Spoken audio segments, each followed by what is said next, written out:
epic. Doesn't it sound so epic? They should play it in every... They should play it in every episode. They shouldn't, like, inexplicably skip it just one episode out of nowhere. Sorry, apologies. I'm trying to figure out which one is the one that's making the loud noise. Oh, there we go. I think that's right. I think that's the word. The epicist. Epicist. That's right. Isn't it weird that some est words aren't actually words? Epicist. Like, that's the most... It should be the most epic. But, like, sweetest is fine. But epicist, I think, is not an actual word. And we shouldn't be so judgmental about what gets an EST and what needs them most.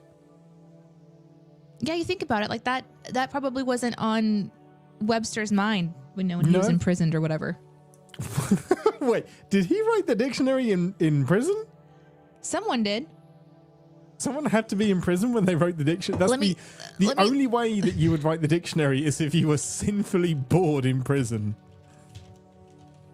Let me just check. While incarcerated, Miner became an important contributor to the Oxford English Dictionary. He was one of the project's most effective volunteers, reading through the largest personal library of antiquarian books and compiling quotations that illustrated how particular words were used. So yes, William Chester Miner was one of the largest contributors to the Oxford Dictionary while he was in prison.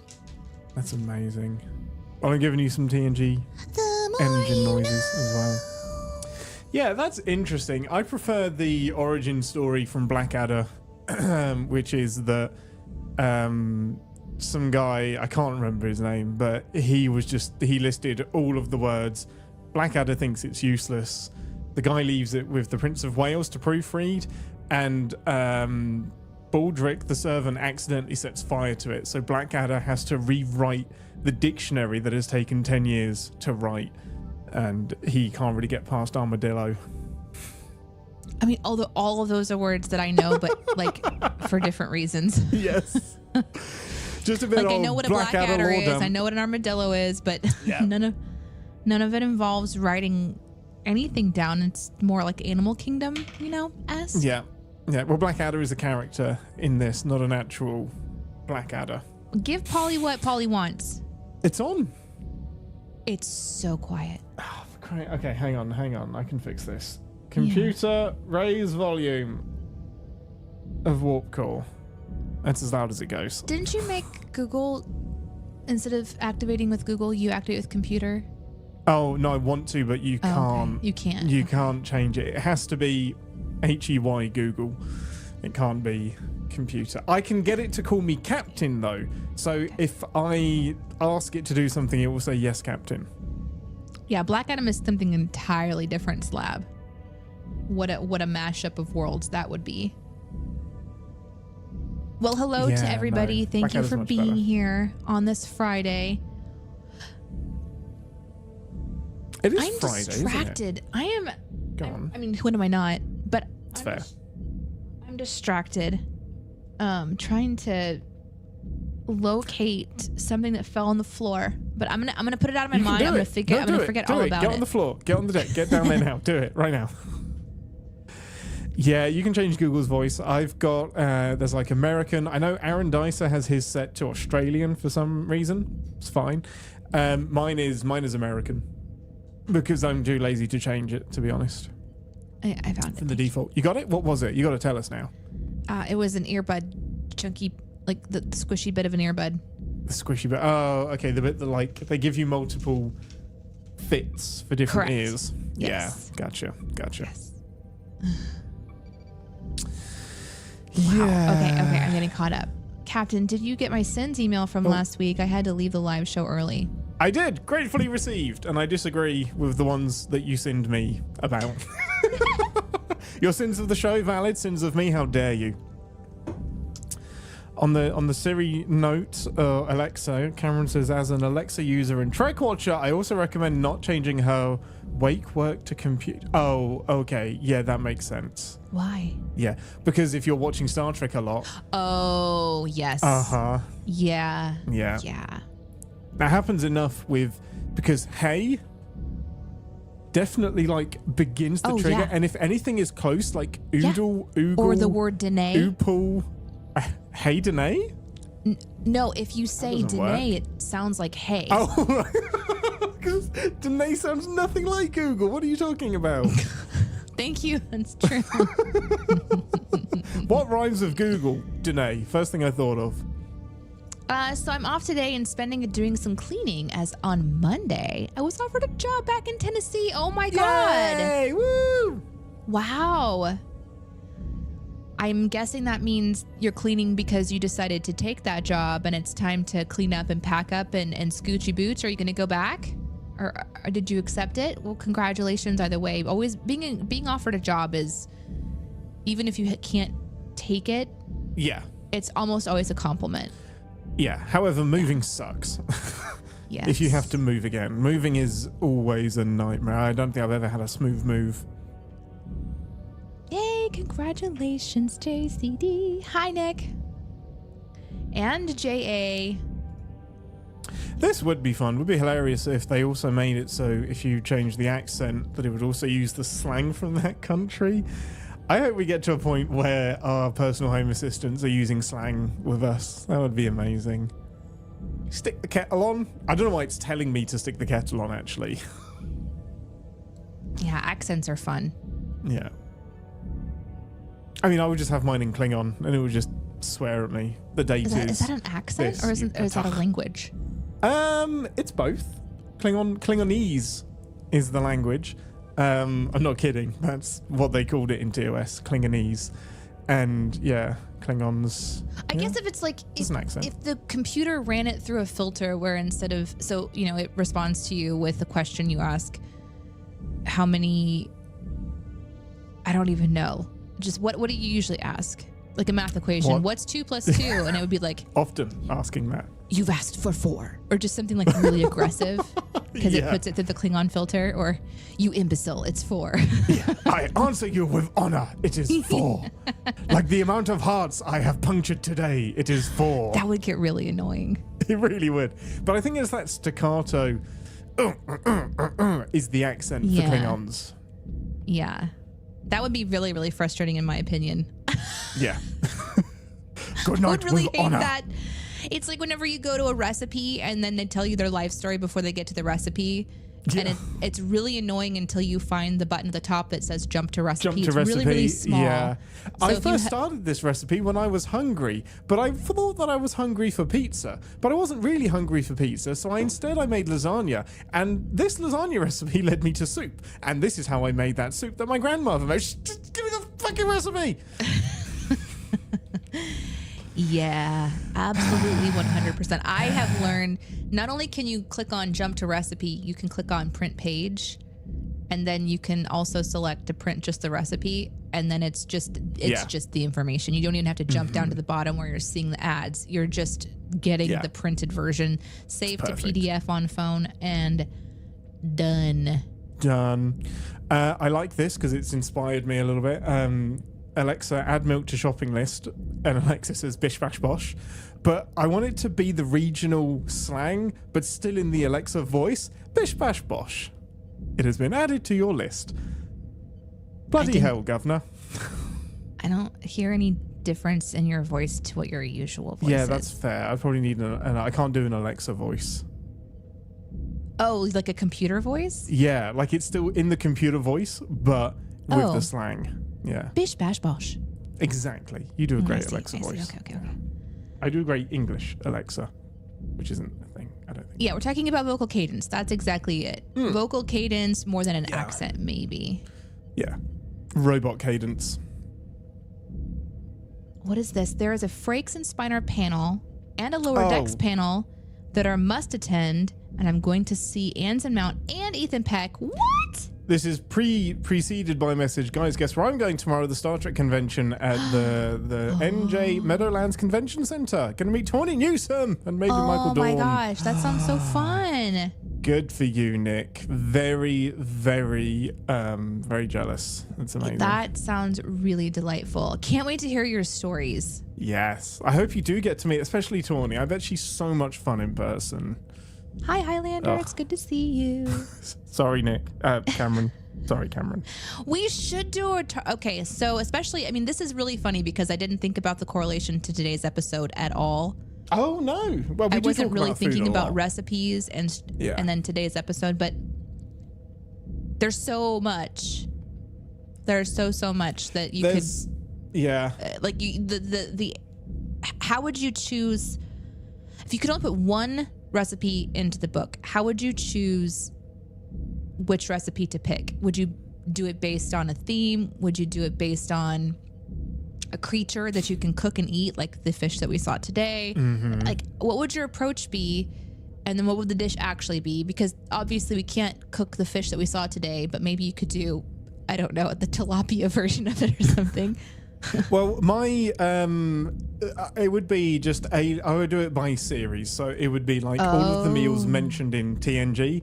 And they have released a Star Trek cookbook from Voyager. So it's written by Neelix, with like a forward by that's Neelix. Really funny. He's on the front, and it's all of the recipes that he mentions throughout Voyager, plus some extra ones. And they'll like sub out ingredients cleverly that look similar.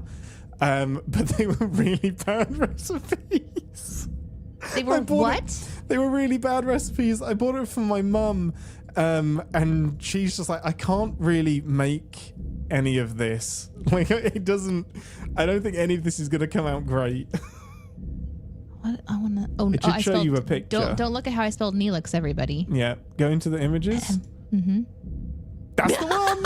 That's it. Star Trek cookbook. Yeah, that's the very one. Look at that. I'm gonna make it bigger. I would. See. You know what? What I would do is I would buy it again, or I think my mum still has it, and I would try and make these recipes on like a live stream. Do you feel like they were bad? My mum said they were bad, right? Like there's a couple of things she cooked, and she was like, "This just didn't turn out great." Month-old Gach. Hasbrit is too spicy for me. Recipes based on the alien race as best we can with Earth ingredients. That's exactly it, Polly. That's what I'm thinking. Yeah, pretty much. But I would love to do this again and just like experiment with them. Oh, you guys are so...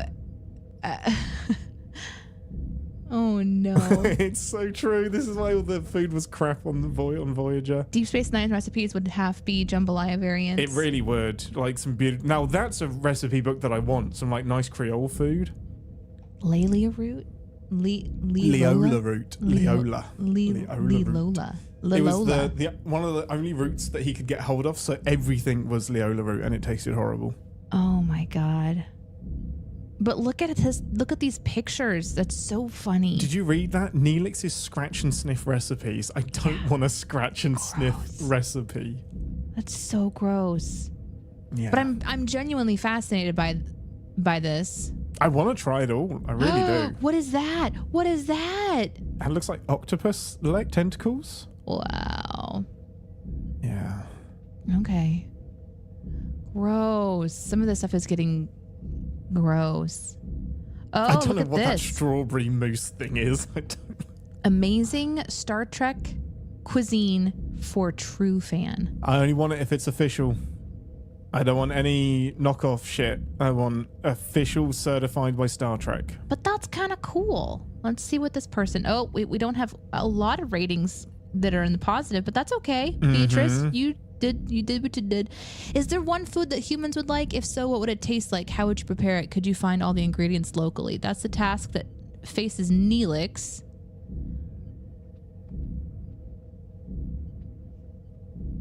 I don't...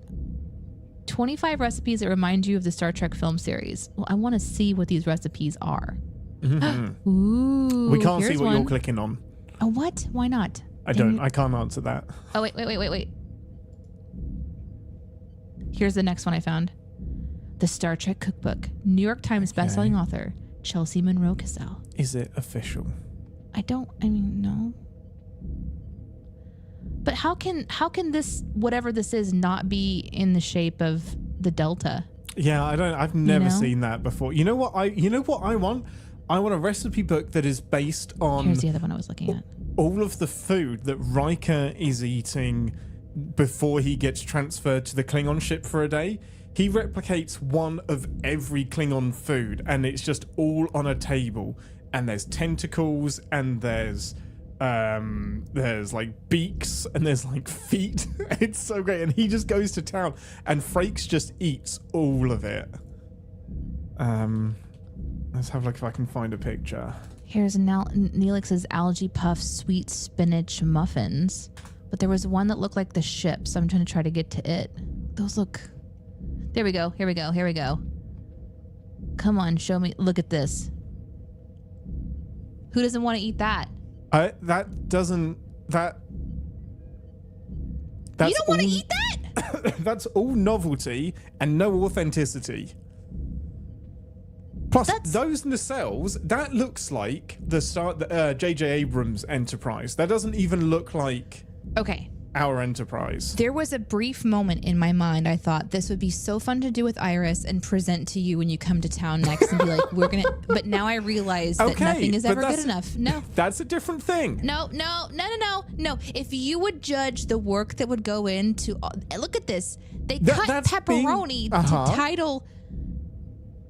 And if Iris did that, I would be impressed, but not a professional Star Trek chef. Who did this? Look at this.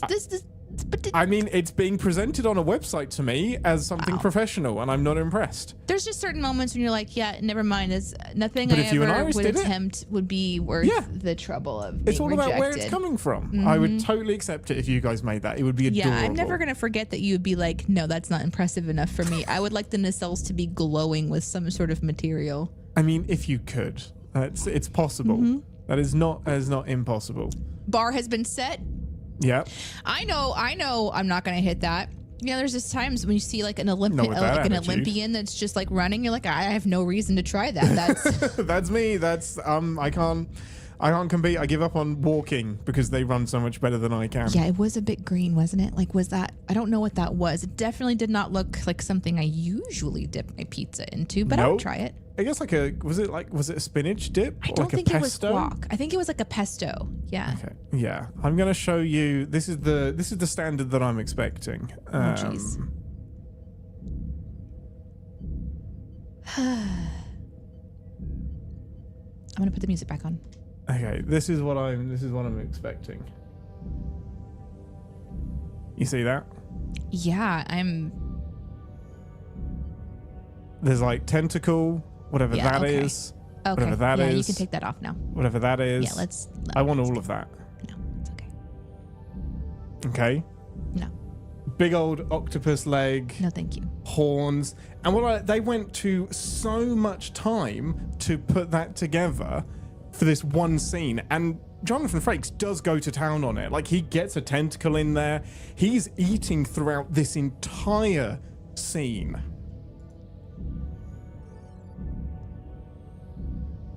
I love it. We'll watch that episode. Man. What about the pizza cutter? What about the like Starship pizza cutter? That's kind of cute. Yeah, no, I kind of want that. Would you get one of those? Well, because it's genius, because the saucer section is the cutty bit, so it's really functional. It's really clever. Okay. That I approve of. Okay. I like that. Frakes eats a bowl of love mealworms and conspiracy. Live mealworms. Oh, we saw that episode. That's the one with like the insects in their neck. Were they real? It looked it. They were wiggling around, and then he like does the. Yeah. Bye. Have fun. Have fun out there in the world. What work could you be doing this evening? Beard strokage. Pipe smoking, beard stroking. All right, let's go ahead and start the show, which means it's just time for me to tell you guys that we appreciate you being here, but we're going to stop talking to you now because we're going to we're going to record the official part of our podcast, to do that right now? Which, of course, we tried our best to not exclude our podcast listeners by making them feel like they're missing out on the fun here on the live show. And for those of you that are able to join us for the live show, we appreciate you guys being here. You're watching either from YouTube on the CSPN channel, or we're broadcasting onto 2 different Twitch sites. And I think we still broadcast out to X. Is that right? No, we don't, because X is now making you pay for it. And I said no. Of course they are.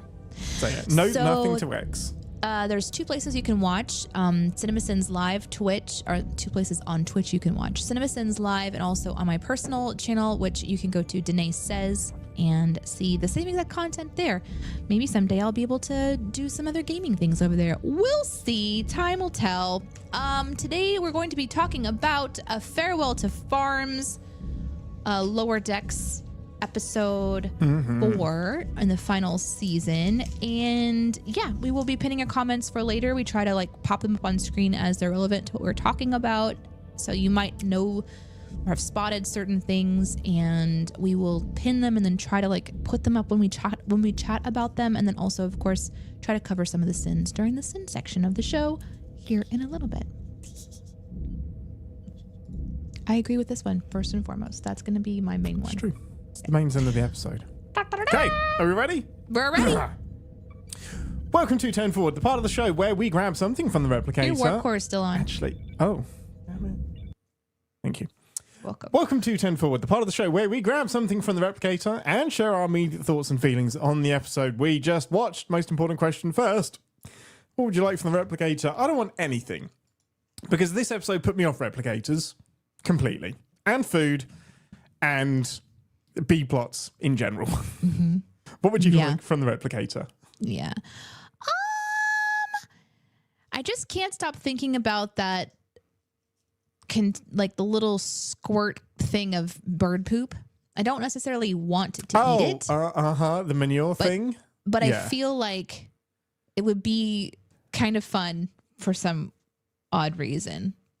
Yeah. We are in the season of deviled eggs, so just... Wait, is there a seat? Oh, is that a Thanksgiving thing? I was going to say, you can make them all year round. They don't have a particular No, season, you're right. do they? You're right. But they're on every Thanksgiving table. Yeah, Which, honestly, that seals so the deal. I think that's the dish I'm going to be making for an upcoming celebration at my child's school, where they're like, you want to make something? And I'm like, what am I going to make? How many do I have to make? And it's either between sweet potato casserole or just deviled eggs. And I was thinking kids probably don't like deviled eggs as much as adults do. Probably not. So if I want to be like the cool mom, I think I would need to go with the sweet casserole. Yeah, I mean, anything sweet, because you just put like a ton of brown sugar in that thing, don't you?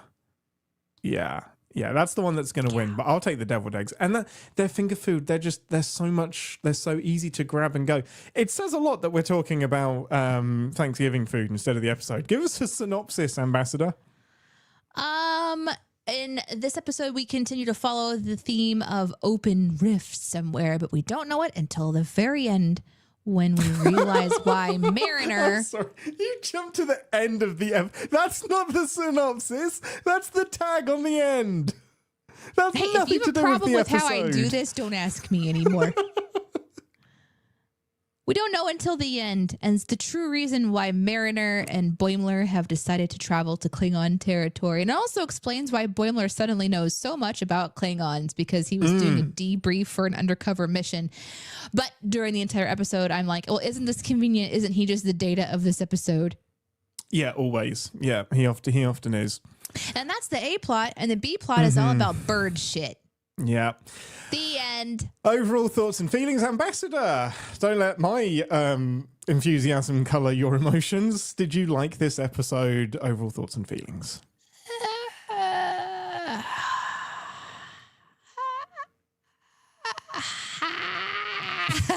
Doing a great impression of the cloacas. What are they? Cloacas? The cloacans? What are they called? Cloacans? Cloacans? I wrote it down. Cloacas. Yeah. Oh, man.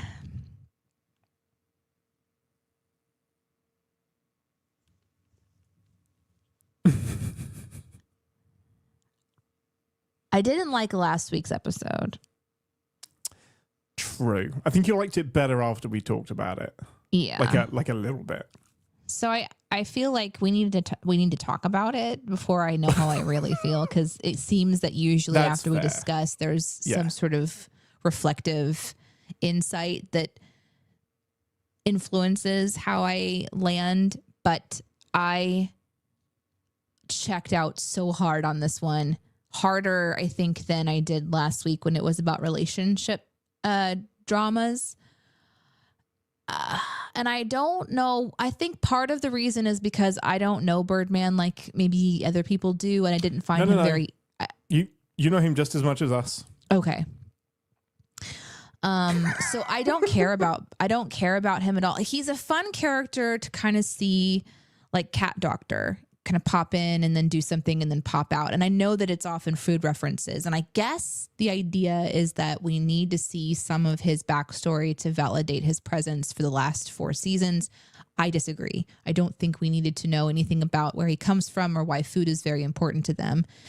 But if this was not the final season, I think I would be like, okay, this is just a story that gives us more information about a character. No big deal. But because every second on screen to me matters about the story that they're trying to conclude, I'm once again, I had the same feeling about, was it Strain? What was it Discovery? No, was that right? It was a Discovery that we watched the final season of. And there was just a couple episodes where it really felt like they didn't know that it was ending, and you could kind of tell. This is how you're spending your time? That's odd. Right. That's an odd choice to make. And I remember discussing, just wishing that there was a different process for a show where they kind of knew before they went deep into production, because I, as I did last episode, feel like we're watching something that was mostly already created, and they don't want it to just not see the light of day, and or don't have time to produce something entirely new on their timeline. And so we're getting to see this. But I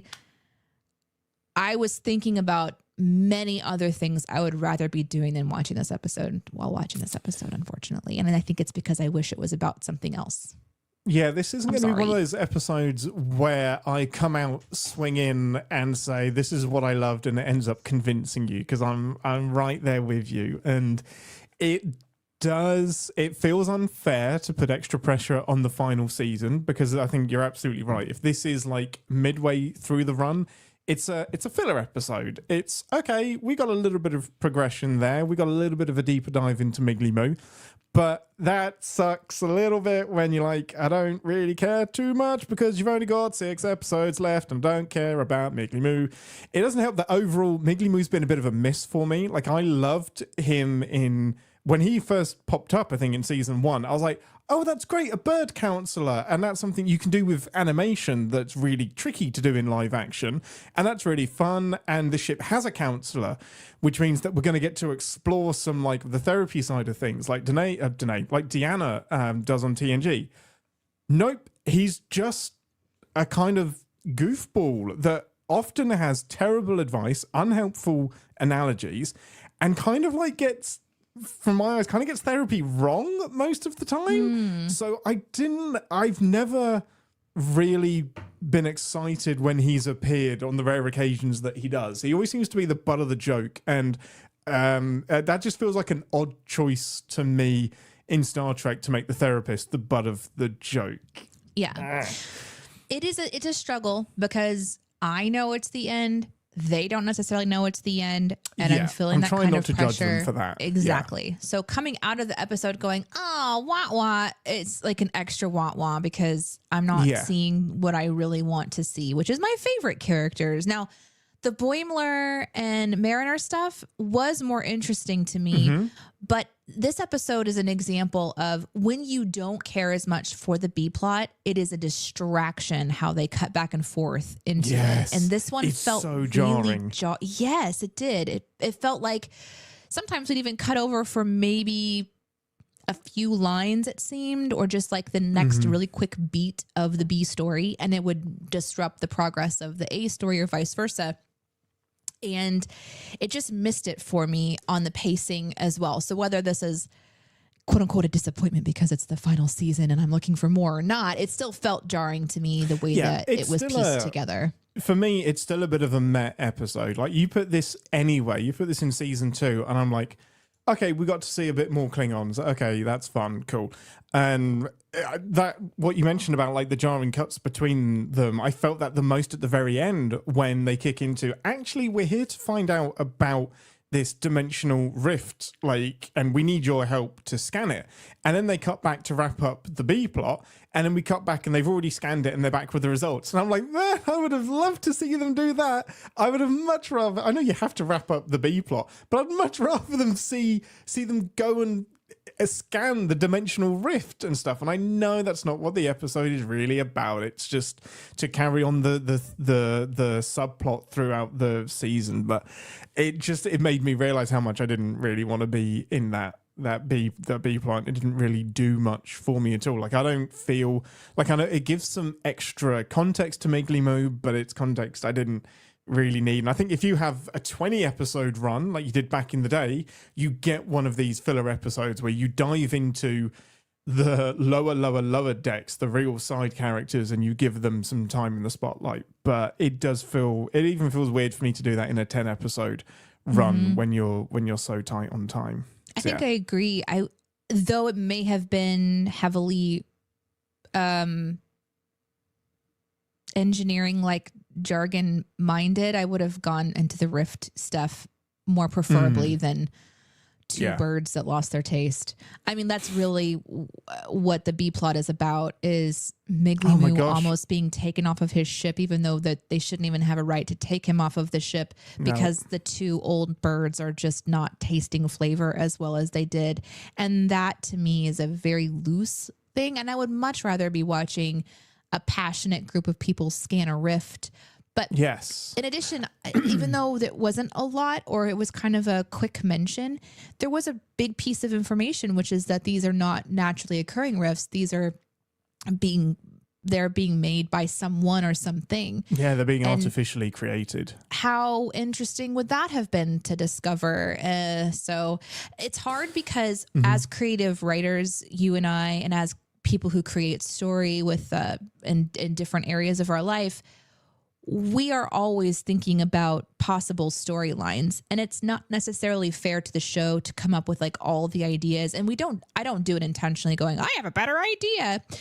But when you have the time to think about other things because the show isn't capturing you, that part of my brain activates so much more quicker, because I'm like, oh, well, what if we were at the rift and I wonder what's happening? And the curiosity story part of my brain is just super excited all the time. There's constantly things going on up in here that are making up stories and coming up with fun storylines. It's one of the reasons I love being a DM in D&D, because there's just so much fun in that realm. But I really love a show that can like let that part of my brain take a back seat and captivate me. And this one on both sides did not captivate me. So even though I liked the Klingon story better, and I was actually kind of enjoying some of the Mariner Boimler stuff, even though Boimler is like the know-it-all, he was the highlight of this episode for me. It didn't like activate that part of my story mind that clings to a show. And so I was out so fast. Our brains love mysteries, and we love being sucked into a mystery. It's why serialized storytelling is so popular in TV now. So you have like Game of Thrones that goes consistently one episode after another, and Lost did the same thing, and Deep Space Nine got like that towards the end. And that's why it's so tempting to make all TV like that, because it sucks us in and we have to like focus on the mystery. Episodic TV is riskier now because you've got to get start, middle, end, backstory, development, growth all into this 20 minutes. So I like the level of difficulty is much harder. So I really respect episodic television and storytelling like that. But that doesn't mean I'm gonna give it a rubber stamp of cool, I'm glad this was episodic and it didn't really matter too much, because it really feels like it didn't matter too much. And that's fine if I enjoyed the journey, but I didn't enjoy the journey. I don't care about like the food critics and like this is what the cloaca culture does, which seems like so far-fetched that the entire culture is based on reviewing food, but okay, cool. So I didn't connect to anything in there, and I think I respect it for being episodic, but this is just an episode that didn't connect to me. Let's talk. Oh, go ahead. No, go on. I'm moving on. Let's talk about, I want to end on the Klingon stuff. So can we like dig into the Miglimu more specifically? I know we're kind of making generalized statements. Yeah. I do like that they gave some context to why this character is so intrinsically tied with food metaphors, and to learn that it's such an important part of their culture.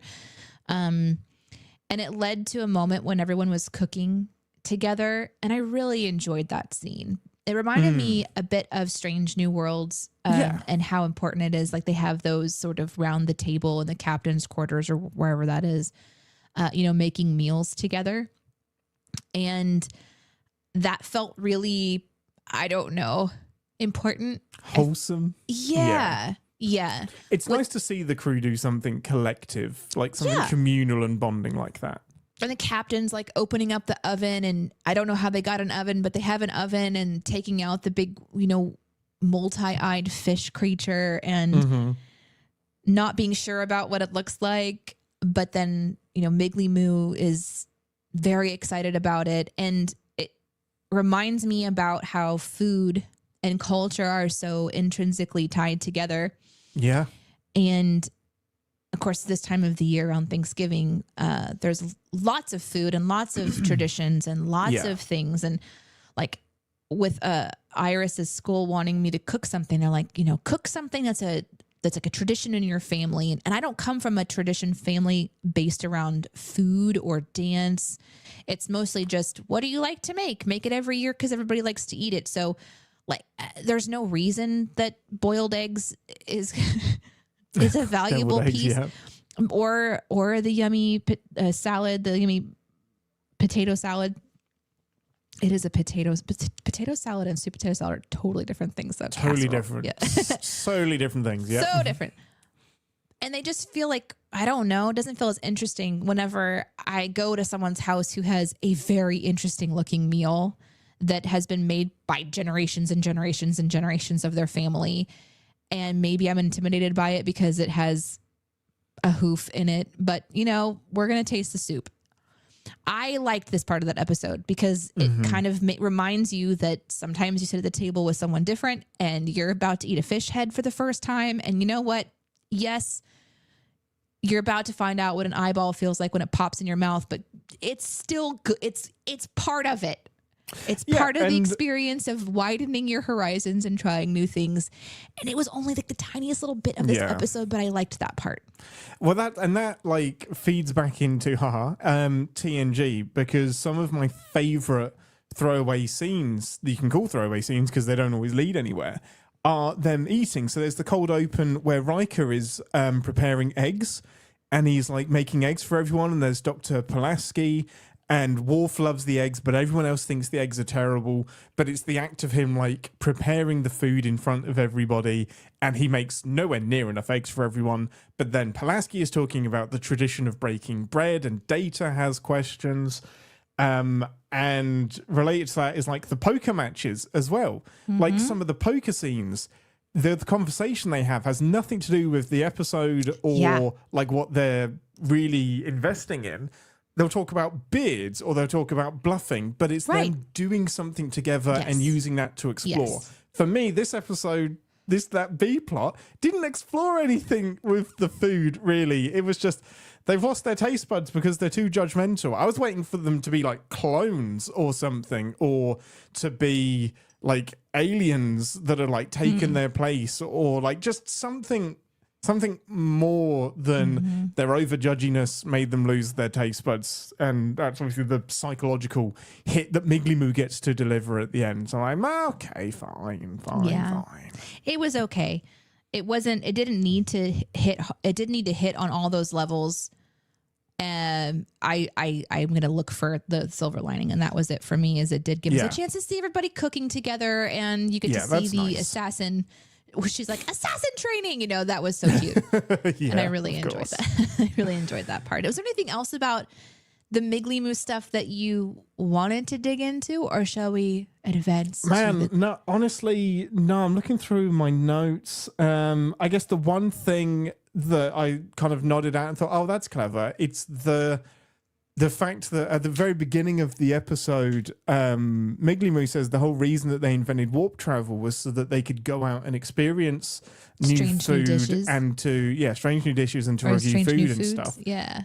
Which is, I assume it's a nod to the Michelin star thing, because Michelin tires created the Michelin stars and the Michelin like food guide thing to encourage people to travel further afar to see more restaurants so that they would use more tires. Yes. So it was a backhanded way of trying to, like, just a geniusly inventive way of driving business.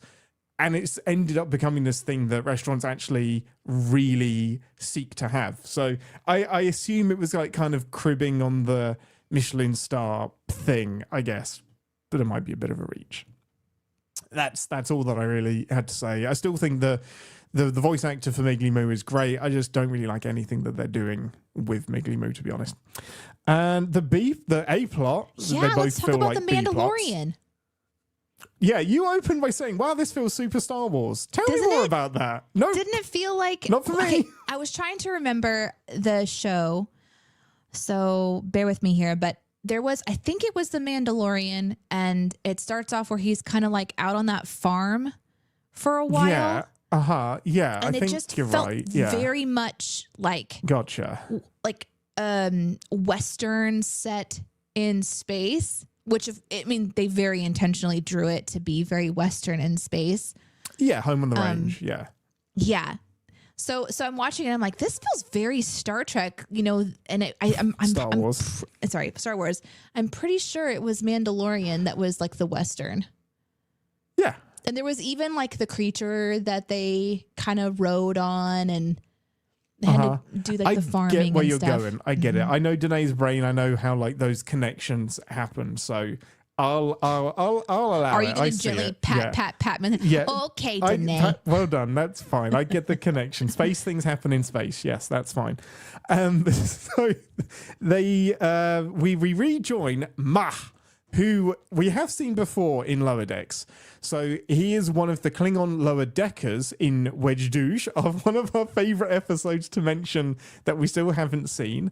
And long story short, he doesn't like how his captain is doing things and eventually gets the courage to become second in command, if I'm remembering rightly. And then he pops up in another episode later on where he's dishonored. I think it's at the end of season 4, because Nick Lacano, the person that Mariner had like kind of teamed up with for a little bit to create like his own little version of Starfleet, he's the reason that Mah has lost his command, because his crew then mutinies against him. So if you watched all of Mah's 3 or 4 episodes back to back, he has an arc that goes through all of Lower Decks. So I get coming back to him to wrap up where he is as well, and to kind of tie a bow in his story. That makes a lot of sense to be in season 5. And I really like that. The adventure itself didn't inspire me too much. And this is going to be sacrilege, but I'm not the biggest fan of Klingon episodes in TNG and Deep Space Nine. And that is my, like, throw me on an island, I'm on my own opinion. I like them fine.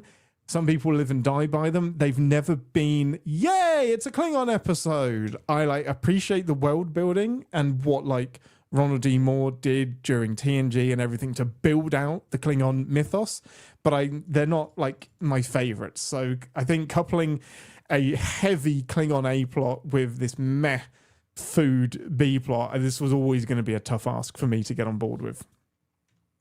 How did you feel about it? This will be one of your first full Klingon episodes.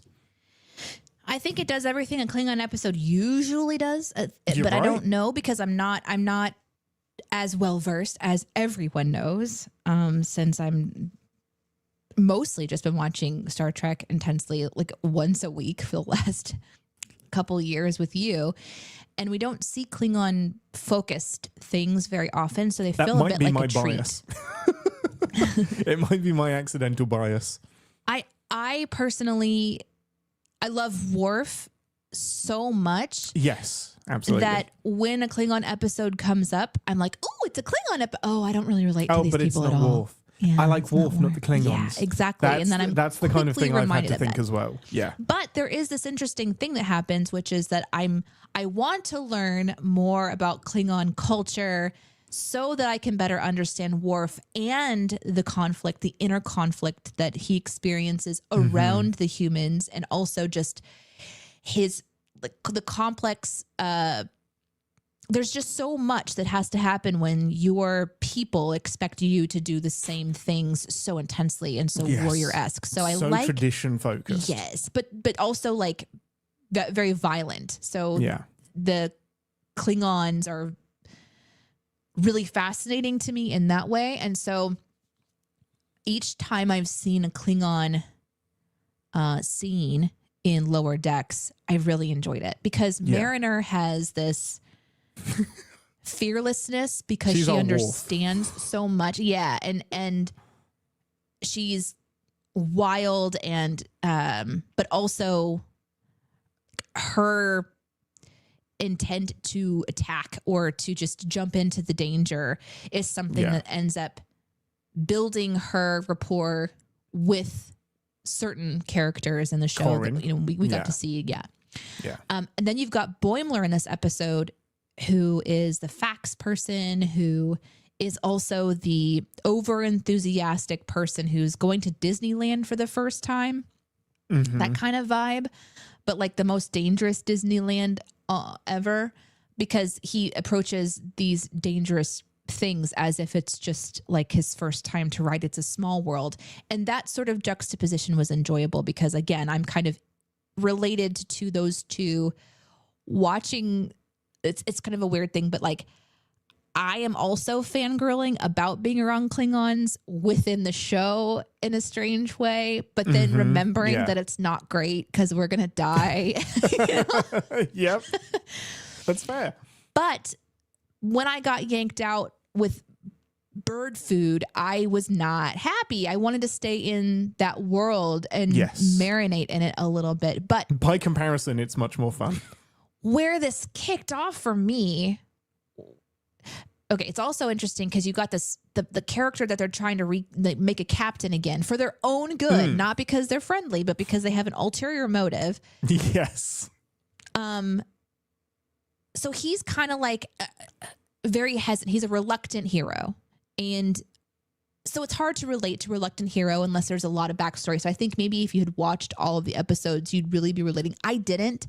So it's kind of like, who is this guy? Why does it? Yeah, of course. Yeah. But they obviously give a lot of time to showing us where he's been, showing us the work he's been doing, and the farming and the mashing of the worms and the blood and all that. I really enjoyed the story building there. I could almost smell it in a weird way. Yes. Like I don't know if have ever gone fishing with anyone in your family. But there is a smell that comes along with really moist soil and worms. And the grubs. So I was like, okay, I can smell this moment.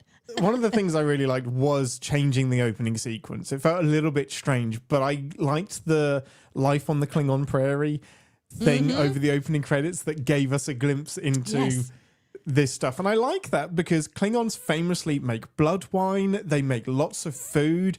They are consumers of indulgence.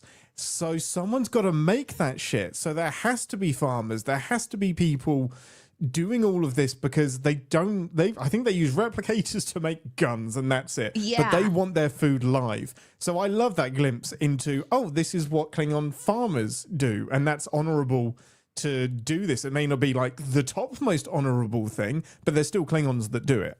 Yeah. But it was a bit, because the main guy is reluctant hero, I was a bit reluctant as well because my motivation was Mariner has inserted herself into someone else's life once again and is forcing them to do something that they don't want to do again. And so, and if there was communication, we would have got to this point much quicker. Once again, if he just spoke up and said, I don't want to be a fucking captain. I'm happy on my farm. Here's the issues. We could have saved a lot of pain sticks and torment. But there's this one particular scene that finally I was like, yeah. Oh, let's go. Here's my notes. Yeah. What the fuck? It was the Klingon battle when the two of them are really actually going at it. I was excited because they're just like, they really started attacking each other. And I believed it. I believed the passion. Yeah. I believed like the intensity. I believed all of the frustration that had been venting, the history that they had done a good job of kind of like mentioning. I mean, they mentioned it multiple times. Our guy killed that guy's brother. And there's a history there, you know. So there's all of this sort of like, I don't know, reluctant tension that is suddenly boiling over into now I have to, you know, attack this person. The getting to the battle, I was like, whatever. Yeah. You know, they have a secret conversation about some 300-year-old code, and suddenly our reluctant hero is going to welcome the dead guy's brother that's in charge and hates him and is changing all the rules. The council leader, whatever, now he's part of their crew. That guy didn't have a choice because he was sleeping, apparently. And then all this stuff is just a very confused, whatever the fuck mess. I'm like, whatever. Yeah. But then they start fighting, and I'm like, yeah. Let's go. Like, when do we get to see something this intense? When do we get to see something like where they're really going, and I guess in the movies, but I was just like typing, kill. Well, it's very cathartic. Because they were really trying to kill each other. Yeah, they were going for it. It's really awesome. Cathartic to see him come into his power. So he's like, okay, fine. I've been like reluctantly doing this, but now I have like a motivation. I have like, this is a big vent for him to explode all of his Klingon rage. And it feels righteous because we may sin it, but we love a loophole as well. Like the loophole is he has to kill a member of his crew and he's got the right of conscription, and he's like forcibly conscripted him onto his crew, which means he can kill him in an honorable way. And yeah, I completely agree. It's really satisfying from that point onwards. Basically, from when he admits to Mariner, I don't want to be a captain in this asshole's fleet. I don't think he's honorable. Like from that bit onwards, I was like, oh, I get it. Like that felt satisfying from there onwards, and it works. But you're right. The reluctant hero bit all the way up to that kind of steps on the pain sticks, the Targ wrestling stuff. Because I'm like, this would be fun if he was into it. And now I'm just watching Boimler get beat up. It was like, I do believe, though, that he was going to go through whatever steps he had to take to get Mariner to stop calling his ass. I believe that. Because even their entire opening where he's constantly chucking his communicator off, you know, and just stabbing things because he does not want to talk to Mariner because he does not want shouting off screen. Like, I'm not here. Stop it. I'm not listening. Go away. Then she shows up in his life and he's thinking, okay, I will go do this stupid thing to get you off of my ass. Like I'd have nothing else to do until I go back to the farm and, you know, take care of my stuff. So he reluctantly realizes options. She accidentals her way out of death and into where they need to be to find this rift. But that battle was like the culmination of watching a Klingon realize their power, realize their potential, realize their options, and embrace their culture, take back control in this really great moment. And I was surprised to see our reluctant captain be stabbed. And I was, oh my God, that happened. And now he has a reason to kill the guy. And so we get to do all of the things. And you get some purple Klingon blood, which is confusing as heck. Delightful. It was very pinkish. It was very magenta. It's Pepto-Bismol. It's the Star Trek 6 Klingon blood that only appears in Star Trek 6 and Lower Decks. But so that's like what's going on. We could go deeper here. There's so much to answer your question. I liked it. I liked this part, and I love the moment when Boimler's like, he's so fucking into it. And usually he's not really into it. And Mariner calls him out and says, why are you just so suddenly okay with this? You know, what's going on here? You're afraid of skiing. Yeah. And Boimler's, and his bravery is in his new mustache. Yes. And is that what we're calling it? There was a moment when he smiles and the mustache curls upwards and like a little miniature smile just underneath his nose. And it was so funny to me. Animators get to have so much fun with facial hair. They really do. Yeah. And especially so this type of animation. He runs and he like just jumps onto that woolly creature at one point, turns around, like, hey! it was stupid and funny. When he's on the back of the tower, like, yes, and then gets like galloped away. No, that did make me laugh. It was refreshing to have Boimler not be terrified, not be screaming, like he's actually in this and enjoying it because he's going through a Klingon phase, and it fit in because. And I think that was smart because you can get a bit tired of this. Like, you know how Boimler is going to react. So making him act differently in this episode and kind of be one with the Klingons is like kind of growth as well. And it's like believable growth. Like, I get it. I like it. It was fun. I think Boimler saw himself and realized, and this is something we all can do, by the way. I mean, we might not be able to actually come face to face with the future of ourselves in physical form like Boimler did. But he came face to face with himself and decided, oh, if I want to be that person, I have to start being that person today. Yeah. And that's a really cool thing. And I loved that first episode and us kind of talking about the deeper meanings there. I still think about like looking in the mirror. It's such a important part of what we can do as humans is kind of go, what if I want to be this person, if I think, oh, I wish I could be like that person, what stops you? You know, from being, what's in the way? Maybe it's just having brave conversations. And for Boimler, he had a brave conversation with himself and was like, you know what? That means that I'm going to have to be okay with doing things that are dangerous and experiencing those things. And he jumped right in with his over-enthusiastic, fact-based conversations. What did the Klingon say? Why is he talking so much? Or this puny human talk.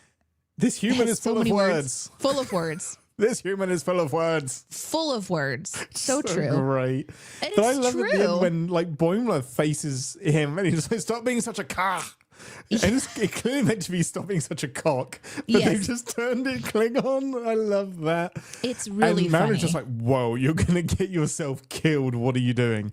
So yeah, Boimler in this episode was fun, but also believably fun. It didn't feel out of character for me. I did like what he was doing. And I kind of like Mariner taking a little bit of a back seat because it doesn't make sense to have two of those people being recklessly like, let's go, Chardich, woo!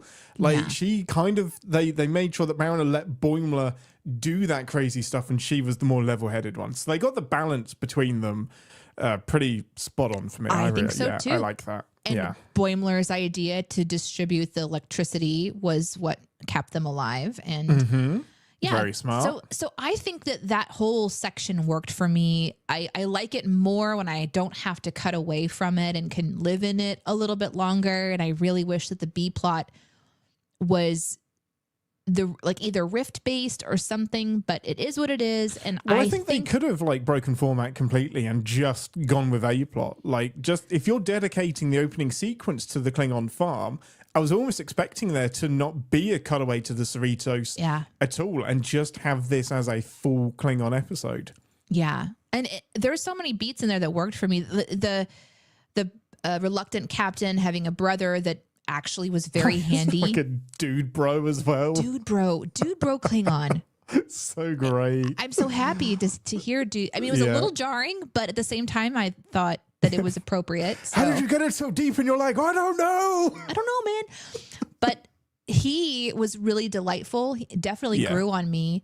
The moment when they wrangle the beast, he has the idea, it works. And then the council leader who is attempting to, make everything impossible to pass. He gives them immediately more things they have to do. One of them being anal gland expression. It's so great. And it's so funny. Just immediately the brother's like, oh, great. I've done that 1,000 times. Just like, without missing a beat. That worked for me too. Trimming the nails and expressing the glands. Yeah. He's been on a farm. So there's just certain things that, of course, are not going to be a big deal in that regard. So all of that stuff, there was some really good humor beats for me that worked, and I really enjoyed it. I mean, I did check out just a bit because the characters were sort of checked out, because in those beginning parts, everyone was sort of had an ulterior motive. Like, our crew knew what was really going on, and the captain wasn't really into it. So I wasn't into it, and I wasn't into what we were cutting away to with the food stuff. So I got work done I mean, I was sending emails. Never a good sign. I checked my bank account just to make sure the bill got paid. I thought about whether or not I put in the wrong amount of coffee grounds because my coffee is super strong today. Yeah. That explains your notes. Yeah. Kill, kill, no, kill, kill. No. That was just pure delight. Kill, kill, kill. It was very Klingon. I loved it. But anyway. That's amazing. Well, I think that about covers all of it. What it helped me remember is that I think we really like exploring Klingons through Worf more than we like exploring Klingons. And that's something that I hadn't really articulated in my brain, because I was like, what is it that brings me to the Klingon episodes? And it is whenever Worf is the one that has to explain it and lead the way. The Klingon episodes without Worf, they switch me off a little bit. So it's not a default recipe for success, but this still did a good enough job for me. Like looking back, I especially enjoy the back half of it rather than the first half, and it does serve the function of like hitting the Klingon episode beats as well, like investigating a Klingon tradition that they have to see through the beginning to the end, and the Starfleet officers being the fish out of water that have to experience this with the authentic Klingons. Like that's very, and ending in a bloodbath, that's very much Klingon episode as well. That's very on brand. So it served its function of being an homage to Klingon episodes pretty well. In terms of references, actually this isn't a reference at all, but I just loved the Klingon band that's in the bar at the beginning. Like there's a guy playing a thrash lute, which if you're going to thrash out anything, like a thrash lute is amazing, like a thrash piccolo. Like it's the most unthrash metal instrument I could think of. So that just made me laugh. His lady friend person, I believe, is voiced by, from what I could see on IMDb, Mary Shifo. And I really, really like Mary Shifo. She's great. She plays a Klingon in the first season of Discovery and does an incredible job. She's really, really great. So I love the voice actors that they're pulling in. Sam Witwer plays the brother that we were just talking about, the dude bro brother, and he's voiced dude bro Klingon. Tons of stuff in the Star Wars universe. He voices Darth Maul, I think, in Clone Wars. Oh, wow. Yeah, that's cool. He is like a rampant Star Wars voice actor, so it's cool to like pull his voice talent in as well.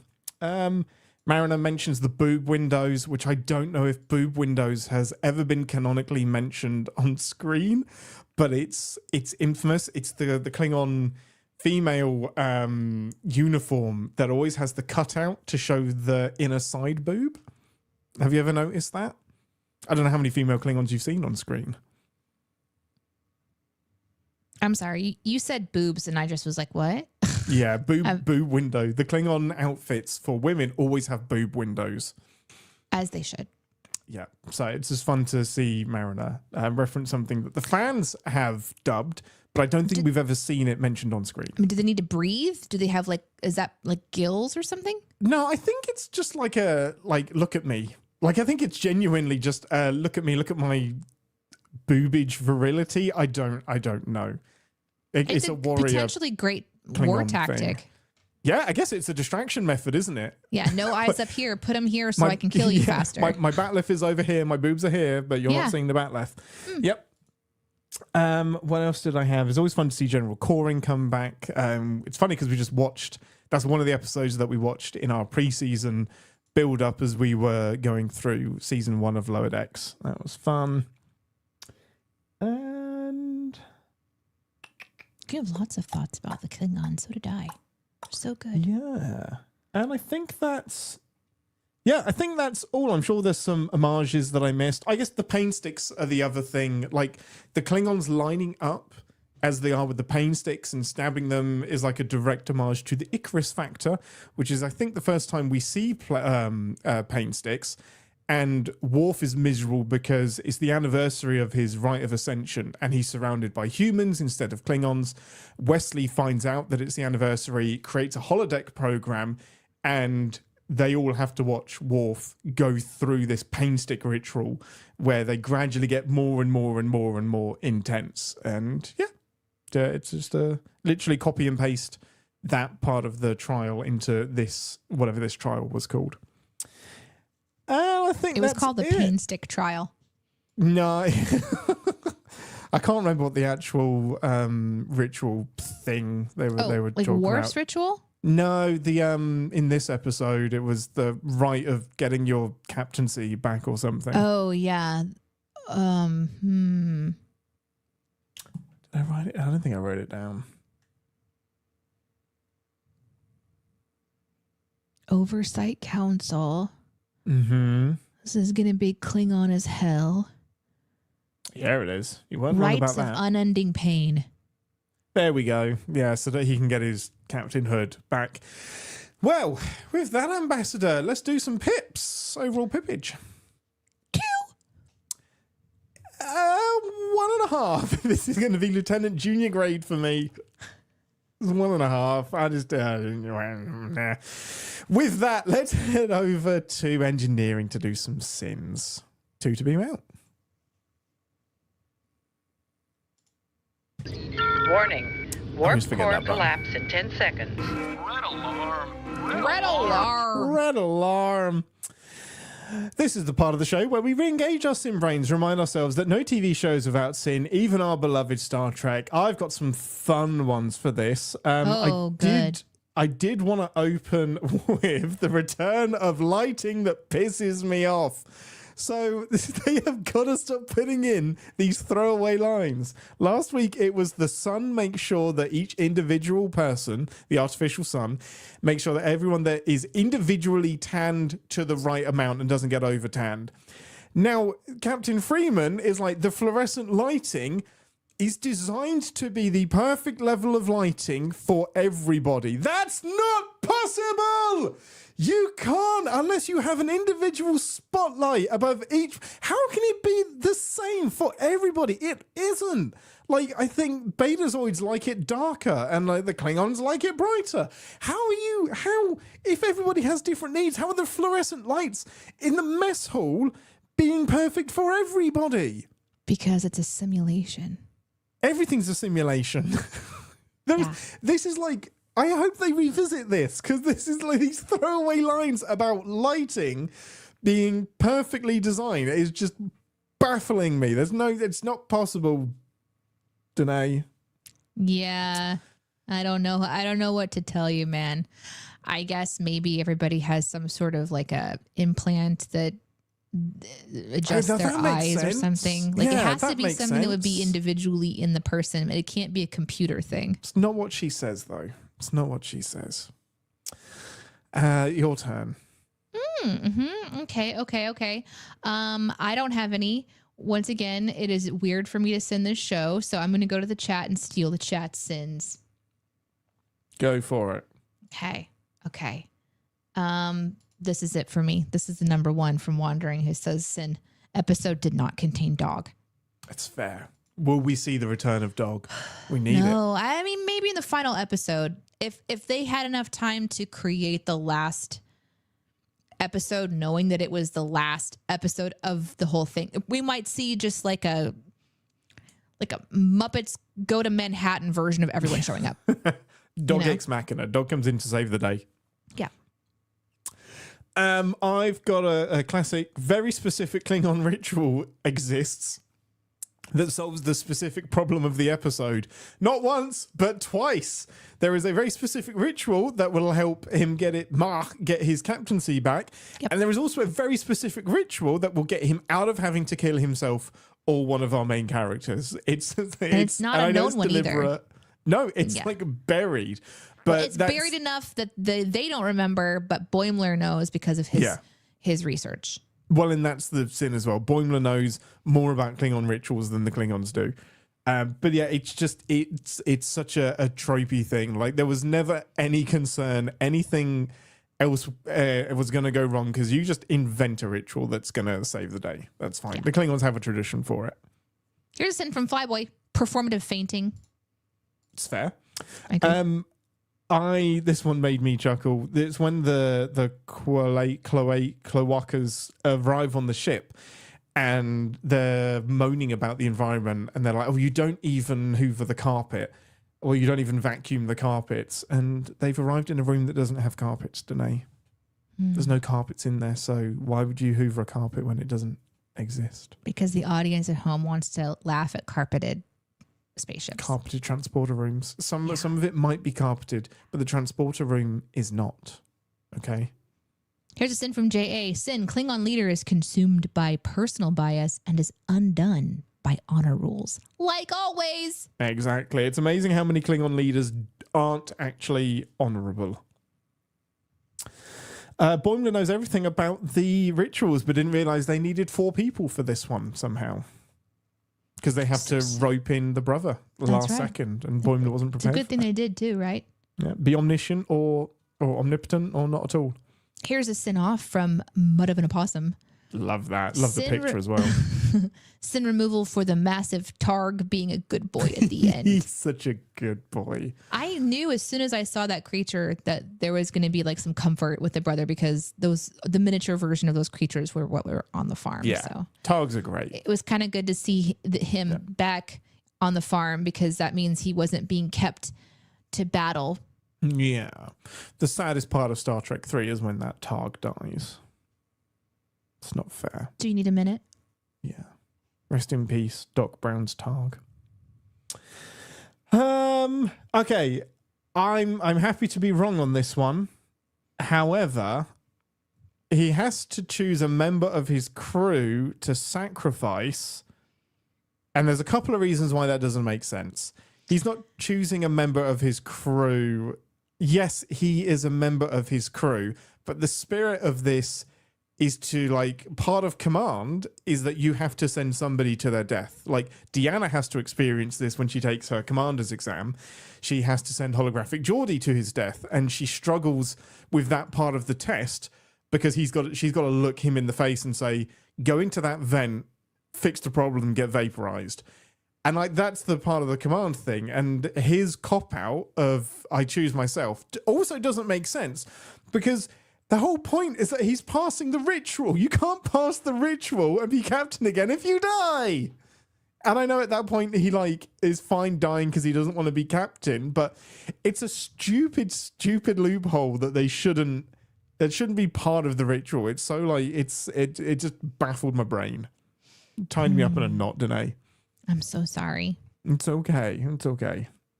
I don't have any more sins to mention. No, I think that's pretty much everything that I had. Lower Decks is fun as always and difficult to sin because it sins itself so very much. Next week's episode is called Starbase 80 ? Oh, I love the question mark at the end. What is going to happen next week, Ambassador?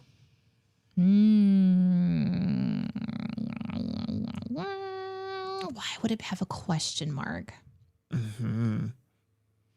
Maybe Mariner's mom, who saw a version of herself that had been taken to Starbase 80, she can't handle it anymore. So she decides to go to Starbase 80 to find out why she would have had to have gone to Starbase 80. Mm-hmm. Maybe she can't handle it. I wonder if the Freeman that is stuck on Starbase 80 is creating dimensional rifts so that she can escape to a universe where she isn't stuck at Starbase 80. And that creates a hole, which means 100 Starbase 80s appear simultaneously.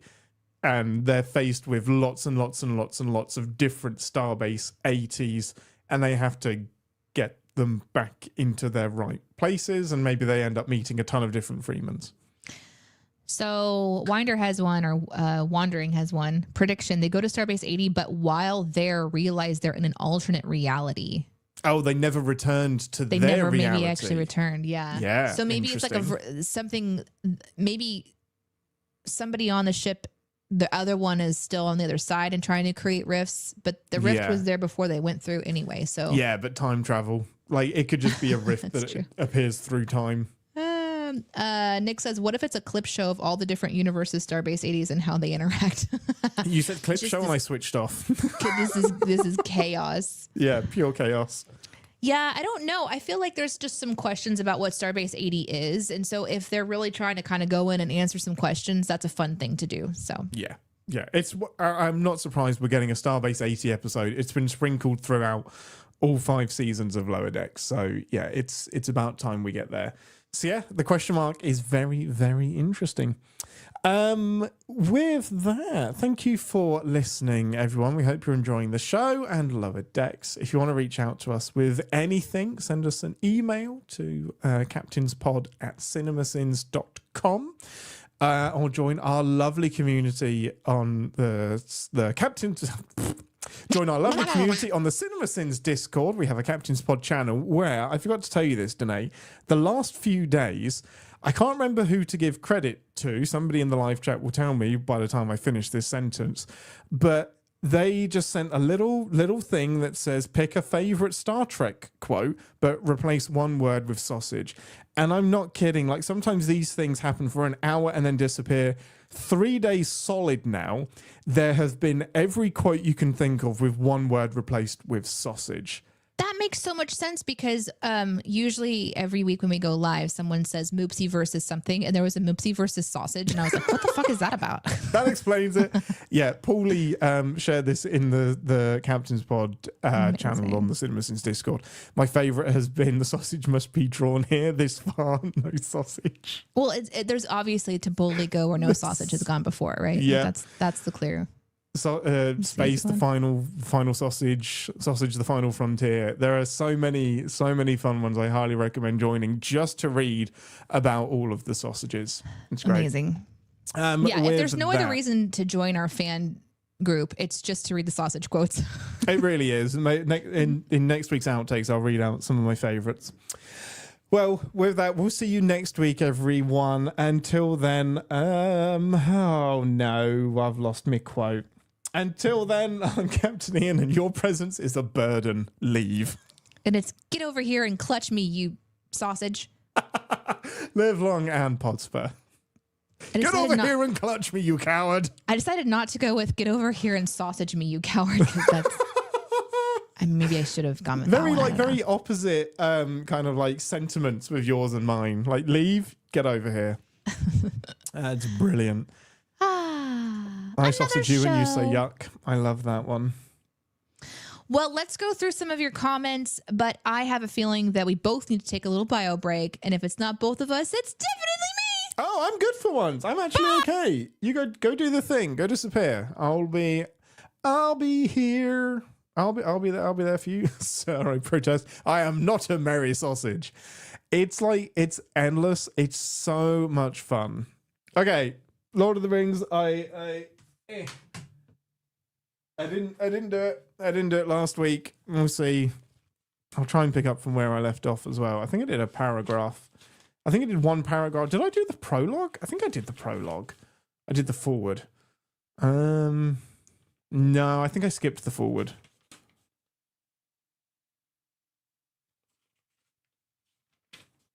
You can see the book while I'm flicking pages. Man, he wrote a huge prologue for this. I really need to get a bookmark for this. Does somebody want to send me a bookmark? Here we go. So the last line I read was I think I literally just read the first few lines. Bilbo was very rich and very peculiar, and had been the wonder of the Shire for 60 years, ever since his remarkable disappearance and unexpected return. That's the first line, and it's referencing, like, The Hobbit. Like, callbacks were just always a thing. The riches he had brought back from his travels had now become a local legend, and it was popularly believed, whatever the old folk might say, that the hill at Bag End was full of tunnels stuffed with treasure. And if that was not enough for fame, there was also his prolonged vigour to marvel at. Time wore on, but it seemed to have little effect on Mr. Baggins. At 90, he was very much the same as at 50. At 99, they began to call him well-preserved, but unchanged, and would have been nearer the mark. Wait, I hope if I could read. But unchanged would have been nearer the mark. There were some that shook their heads and thought this was too much of a good thing. It seemed unfair that anyone should possess, apparently, perpetual youth, and as well, reputedly, inexhaustible wealth. Well, kids, perfect timing. We are now one paragraph in to The Lord of the Rings. You've done it! Woo! Lord of the sausages. The problem is, half of the time is spent me trying to find where I'm at because there's 30 pages of forward and prologue, and I keep struggling to find where I am in the book. Well, there we that's go. okay.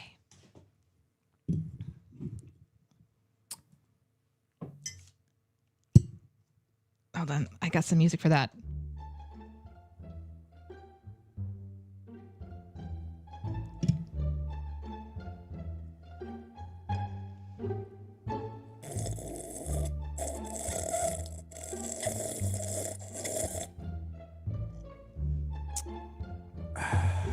You guys did it, not us.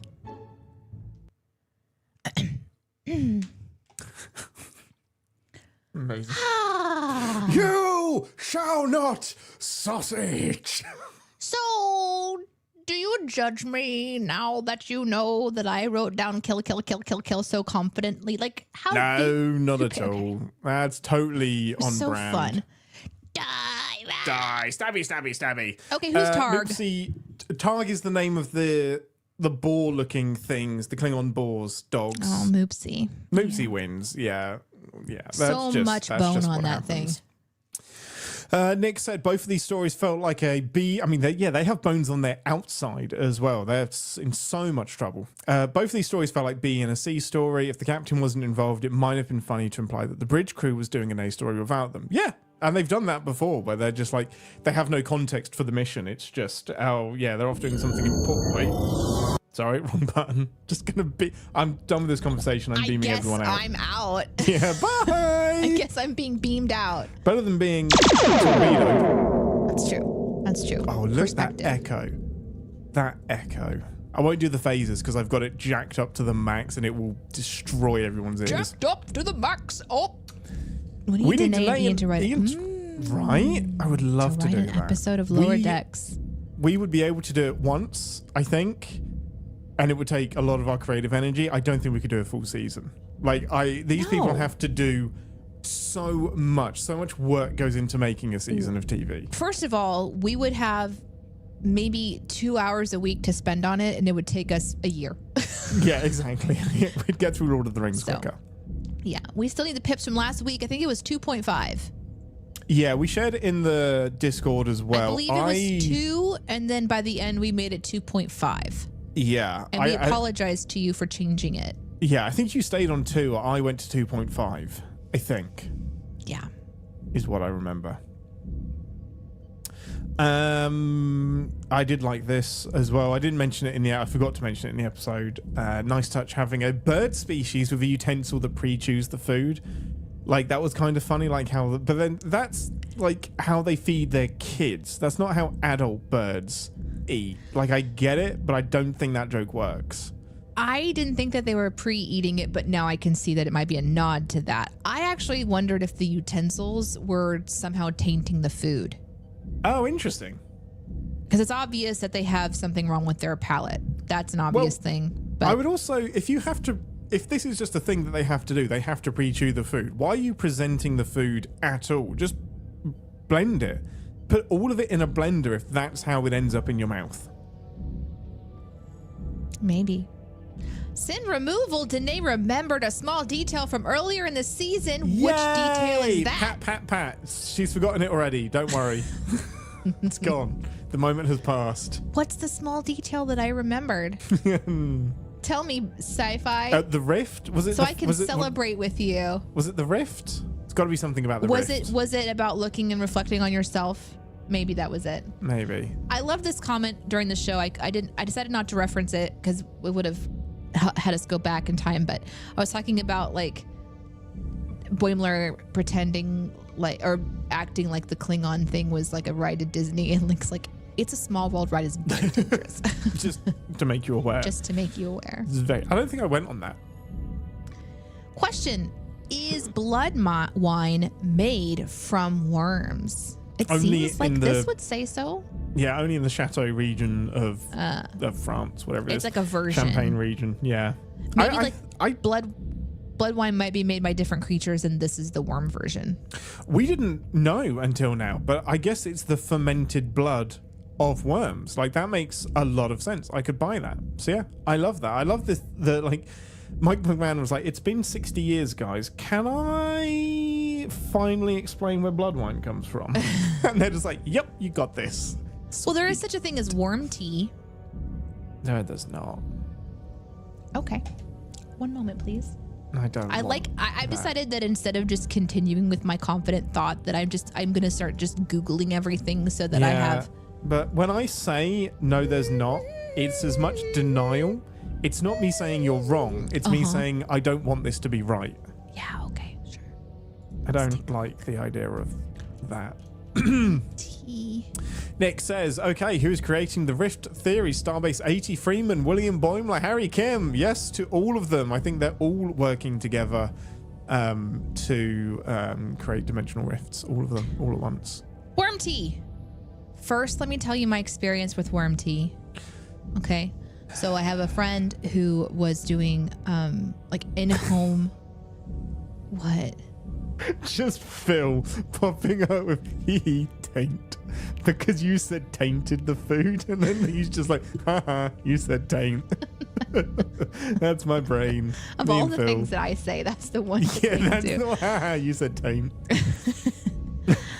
So she wanted to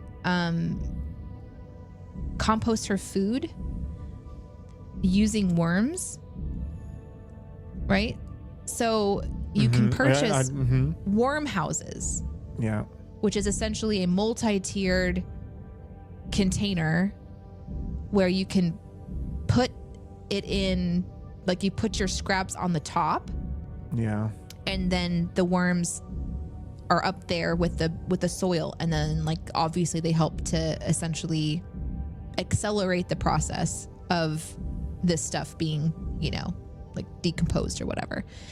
And then like the middle layer is where the natural moisture from the process of compost settles down to the bottom and drips through into the next section. And then that is on an angle, if I remember correctly, and all of the juice slides down and goes into the bottom tier, which you can then have like a little spout and you just open it up, and it's called worm tea. Now, that's going to kill you. You don't drink it. You put it back into your soil, like then for the it's garden. Not tea. It's called worm tea. It's not tea though, is it? Like tea is... It's not. If you're not consuming it, it's a composter. It's a food mineral. It's a juice. Fee. My camera refuses to focus on me because it's so disgusting. Worm tea. Danae is pronouncing worm. Yeah, I love that. It's warm tea, Danae, it's worm not tea. Worm tea. Yeah.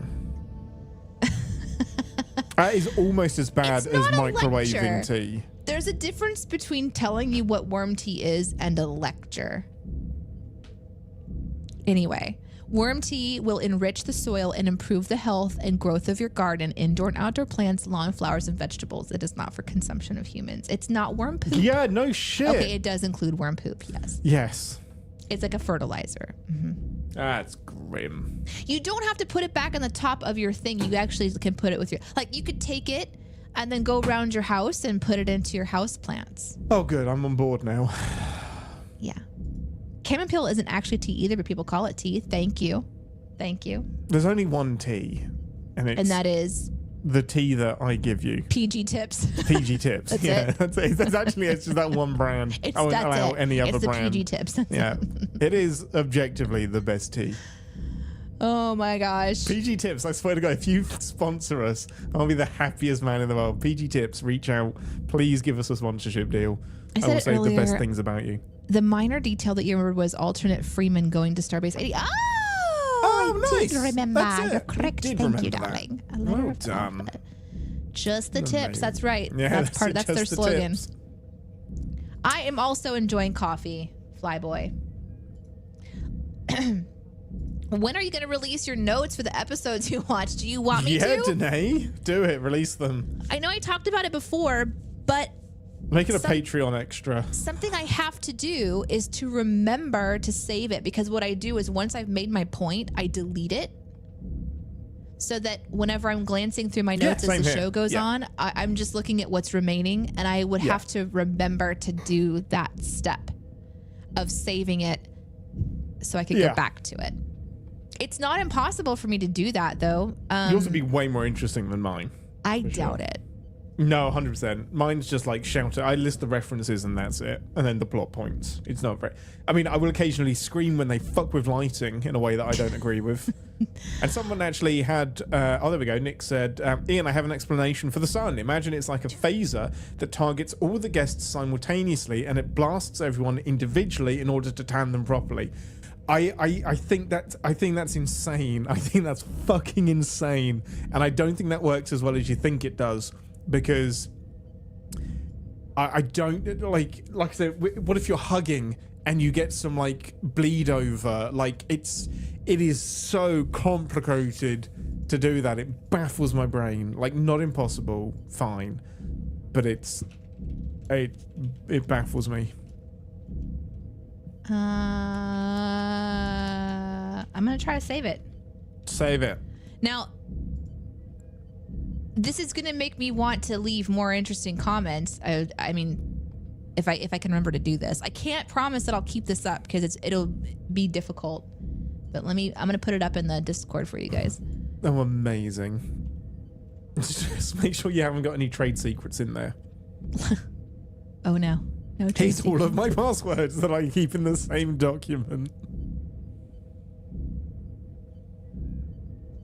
I mean, actually, most of my my note sheet is also my prep sheet, and it has like potential episodes, outtake material. Like, there's so many stories in here I've got that we haven't got to yet. Like the original model of the Enterprise, like what's happening to that over the last few months is fascinating. I wonder if I could just make a subcategory for Danae notes so it doesn't mess up anything. I guess I could put in the spoilers, couldn't I? Because then technically it's a spoiler, you put it right? in spoilers, yeah. Okay. Yeah, that's a good place to put it. Let's see if this or works. Make another channel that's just Captain Spod notes. If we can keep it up, maybe we should.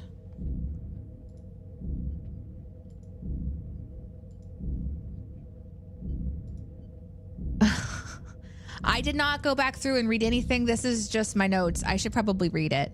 She didn't put any. But you're gonna love the very first note. Swearing in it. Go on. You're gonna love it. It says this is very Mandalorian.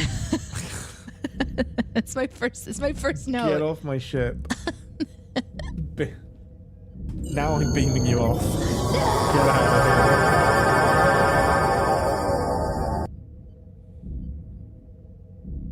I did like this as well. Sin removal at the end of the credits during the created by Mike McMahon credit. The communicator glints in the light as it's thrown, mirroring the burst of light in the distance when the Cerritos goes to warp at the end of the regular credit sequence. Very nice touch. Yeah, that was very, very cool. I like that. Okay, there you go, guys. It is live on the Star Trek Spoilers sub channel on Captain's Pod. Nice.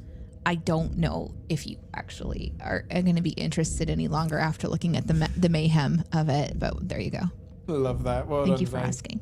Was the intro a reference to anything specific? The only thing I could think of was Mandalorian. was the opening to Insurrection, where they do this slow pan over the Baku and their farming agricultural apparatus, which is, you've actually seen this movie, Danae. That's the opening where like Data is invisible and he pulls his helmet off and goes on a rampage. But the opening to that is just long sweeping shots of their agricultural lifestyle. It reminded me of that. Nick, Ian, since I watched the episode as soon as it airs, would you want me to get some screenshots and send them to you so you don't have to? We actually talked about this off air, Danae and I, and the issue is like this template, I created in another program, so I would still have to, after I've watched because we finished the episode, maybe we have 5 minutes spare to get a coffee. Maybe I could get it done in that time in the other program and then port them over, but it would be a huge rush. So unless it really annoys you guys to have the more generic images, I think we're good. But thank you, Nick. You are appreciated. I'm gonna try to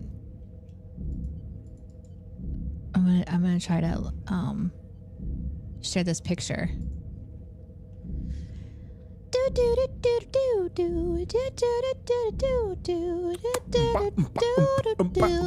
Actually, maybe I can just share this. I'm gonna share this for you. What you sharing? What you sharing with us today? Hold one moment, please. Okay. Please hold. Please hold. Okay. Look at these. Look at these. Look at these. Look at this. It's not necessarily the Mandalorian. Look at that. Look how similar it is. Yeah, it's Tatooine. Yeah. It's a desert. It was amber is the similarity that I'm seeing. It's Tatooine, he says. Tatooine. Yeah, I get it. Like, I'm here for it. I support you. You see what I mean? Yeah, I do. I absolutely see what you mean. Yeah. Okay. Although there was just some similarities, and I mean, it's fine. There's going to be similarities. Most farms have some sort of a little whirly thing like that, but there was just a vibe of, even with the coloring and stuff. Yeah. I get you. I'm not saying that they're ripping it off. I'm just saying that that's what I saw. Okay, that's all I'm saying. Got it. So my first note is Mandalorian. It's amazing. I did actually release last week the intro with you beatboxing in the background as well in the outtakes. I didn't beatbox. I was singing. There's difference. The same thing happened this week, and I turned you down. So I don't know what you were doing this week either. Because you start doing it as soon as I'm reading, so I just like turn you down. So I'll find out in the outtakes what you were doing this week to distract me. Okay, I'm so sorry, everyone. I am so sorry. Oh, did you start swearing? The notes are in the Captain's Pod channel, but there's like, when you click on it, there's a sub channel on Discord called Spoilers, and I put it in the spoilers. Yeah, thank you. Did. Thanks, Wanda. That's amazing. I really had a good time with the fight, as you know. Anyway, let's take a look at the rest of your notes. Speaking of the intro, this credit sequence is gorgeously directed. Come to think of it, both times they've done this episode is focused on a returning character that's not one of our usual cast. I really thought it was beautiful too. Yeah, it was very pretty. There's a confidence that some shows will flex when they spend time to build a backstory or bring us up to speed on where someone has been and spend time to do it. And I really liked it. Yeah. I thought it worked. Did you think it was a reference to Picard's Vineyard? I didn't see that so much. No, his is green. Clearly this was ambery. Yeah, there we go. Yeah. There we go. Although Melanie Robot agrees. There's a subtle Easter egg. Maybe there was a little bit there. With this fucking camera for going out of fucking focus. Fuck's sake. Almost as annoying as the lighting. I like how you finally got the camera back and you hate it. Yeah, and I remember why. This is why I didn't fight for it to come back, because now you know. Now you remember. The other camera was lower quality, but it didn't defocus my face. I think we plan on being back here next week. So thank you guys for spending the time to come and hang out with us. And we're going to be having another on the podcast. Thank you guys for not only watching the show live, but for downloading the podcast and listening to it. We really appreciate it. Please continue to share our show with other people that enjoy Star Trek and might not be offended by those of us who curse freely. Fuck! Yeah. We love that our little community continues to grow. Almost every month we see some kind of growth, whether it's people showing up on Discord or coming to the live show or downloading the podcast. But the podcast obviously is where our heart is because we started doing the show there. So for those who still watch the show and download the show as it is in its final form, we really appreciate it. You might listen to the beginning that you didn't hear and skip to the end, and that's fine. We know that you're there and you are appreciated. And you will be hearing some collaborative conversations happening because there's others that are in the podcast creative world who are wanting to collaborate with us. And we're really excited to be meeting other passionate content creators. And we know you guys are obviously passionate about Star Trek. But one of the reasons that we get to collaborate with others is because our show is a successful experience for our fans, which is you. And it's really great for Ian and I as well because we enjoy doing the show. Yeah. So thanks for making it such an awesome space for us to create in. And we'll see you guys next week. Have Very a good quick, weekend. Programming update. For Thanksgiving, we'll remind you next week and the week after, but we'll be the live show will be on Saturday instead of Friday. That'll be the week of Thanksgiving. So it'll be Saturday the 30th instead of Friday the 29th. Yeah, you're going to definitely want to watch Discord for updates. We have our calendar there, which I know sometimes fucks up because of time changes. Sorry about that. But for the most part, that's going to be the best place, especially during the holiday season. We're going to need to be creative a little bit due to work hours and such. Yes. Aww. What about the 22nd? I will not be on the show on the 22nd. It's a great question. Yeah, you will. You'll be here. No, I'm not. I'm leaving town. Nope. I'm out. Peace, suckers.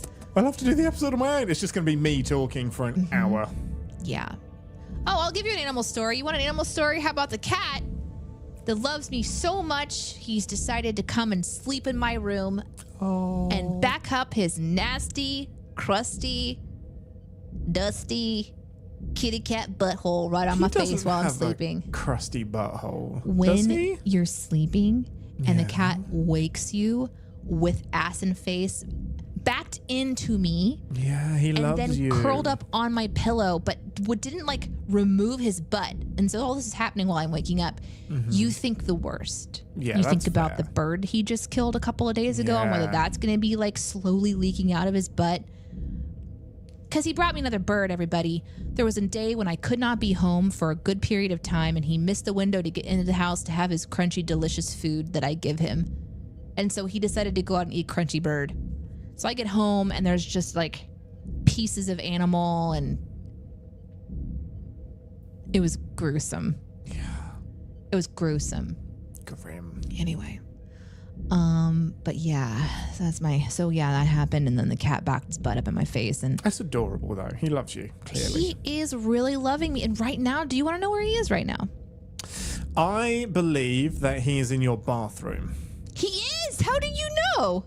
The way that you asked the question made me think of like, it's one of the weird places in the house. So it's not his usual sleeping places. So I'm going to guess bathroom. Yeah. He's in the bathroom and he has pulled. In the sink? No, honestly, this is my fault. I had a big pile of laundry that's clean but needs to be put away. And it's on this like little bench that I have in there. And he jumped on it, pulled all of it onto the floor, and has made a nest. And he is in the nest of my clothes on the floor. Yeah. Smells like you and it's warm. Not this time. I know, it does. It smells like me because I haven't washed that robe in a minute. Yeah. He's like, I love this smell. Let's go. This is the smell that feeds me. And that's all you need to know. But sure watch for is. updates on Discord. We'll tell you all about the holiday season. It might be a little bit wonky, but take care of yourself. And be well, and we'll see you next week. Yeah. And we'll see you online, and Recotopia will be live, I think, on its normal schedule on Tuesday. So enjoy that show while you're waiting for us to come back. And happy upcoming anniversary to Star Trek The Motion Picture. There might be something that we're doing to honor the anniversary of the first ever Star Trek movie. Don't lie. Yeah, maybe. We'll see. They know when you lie. Do they, though? Yeah.